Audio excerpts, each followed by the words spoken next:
আসসালামু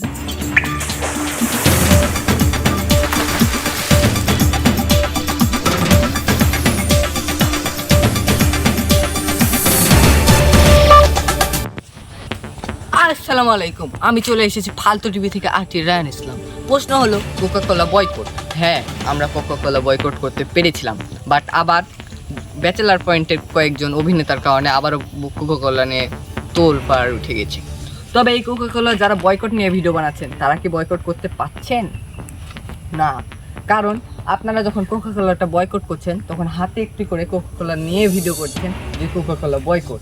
100 জন যদি ভিডিও করে, একজন মাত্র কোকা-কোলা ফেলে দেয়, বাকি 99% মানুষ কোকা-কোলা খেয়ে নেয় ভিডিও শেষে। তাহলে আমরা কোথায় কোকা-কোলা বয়কট করতে পারলাম? হাতে কোকা-কোলা না নিয়েও বয়কট করার ভিডিও করা যায়।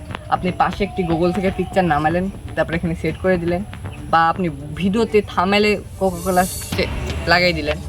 কিন্তু আমি মুখে বললে তো কোকা-কোলা হয়ে গেল, আমার কিসের জন্য হাতে কোকা-কোলা নিয়ে দরকার আছে ভিডিও করার? তাহলে আমরা যেহেতু 100 জন মানুষ ধরেন কোকা-কোলা বয়কট নিয়ে ভিডিও করলাম, কিন্তু 100 জন মানুষ আমরা 100টা বোতল কিনলাম। 100টা বোতল কিনলে ইসরায়েল পণ্যকে আমরা 100 জন সাপোর্ট করলাম।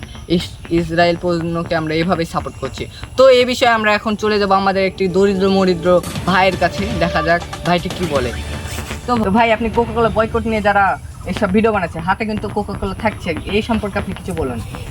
হ্যাঁ, আসলে কি বলবো, গত প্রতিদিন আমি দেখলাম যে আমার এক চাচা ভাই, সে একটা ভিডিও বানিয়েছে। সেও সেখানে আসলে একটা কোকের বোতল নিয়ে দেখাচ্ছে যে আমি একটা কোকের বোতল কিনেছি, এখন এটাকে আমি খাওয়া বাদে অন্য একটি কাজে ব্যবহার করব।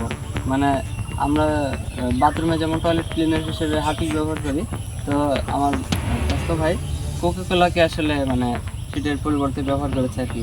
কিন্তু হ্যাঁ, আপনি যে কথাটা বলছেন যে কোকা-কোলা হয়তো আমরা কিনে সেটা আমরা দেখাচ্ছি, তারপরে আমরা সেটাকে যা ইচ্ছে তাই করি, সেটা বিষয় না। কিন্তু আসলে আমরা যে কিনছি, এতে করে তো অবশ্যই ইসরায়েলিরা মানে সাপোর্ট পাচ্ছে আর কি। তো এক্ষেত্রে আমিও মনে করি যে মানে সবারই আসলে বয়কট করলে এমনভাবে করা উচিত যেন সেটা কিনা না লাগে। কোকা-কোলাকে অবশ্যই উল্লেখজনক করা হয়, কিন্তু না কিনে, সেটার পিছনে অর্থ ব্যয় না করে, আর ইসরায়েলিদেরকে সাপোর্ট না করে। আসলে বিষয় হলো আমরা যতই কোকা-কোলাটা না খাই, কিন্তু আমাদের কিনতে হচ্ছে। আমরা কিনছি তখন ইসরায়েল পণ্য আমাদের হচ্ছে, মানে ইসরায়েল পণ্যটাকে আমরা কিনছি, ইসরায়েলকে সাপোর্ট করা হচ্ছে। আর যতই বাথরুম পরিষ্কার করি আর যাই করি, এটা একটা, সে কখনো এটা মুসলমান হিসেবে এটা করতে পারে না। তো এই ছিল আজকের ভিডিও। দেখতে পাচ্ছেন আমাদের এই ভাইটি অনেক সুন্দরভাবে একটি উপস্থাপনা করলো। সামনে আস্তে আস্তে ভাইটিকেও আমাদের চ্যানেলের ভিতরে ঢুকিয়ে দেবো। তো এই ছিল রায়ান ইসলাম, ফালতু টিভি, উগান্ডা। এরকম নতুন ভিডিও দেখতে থাকুন পাশে।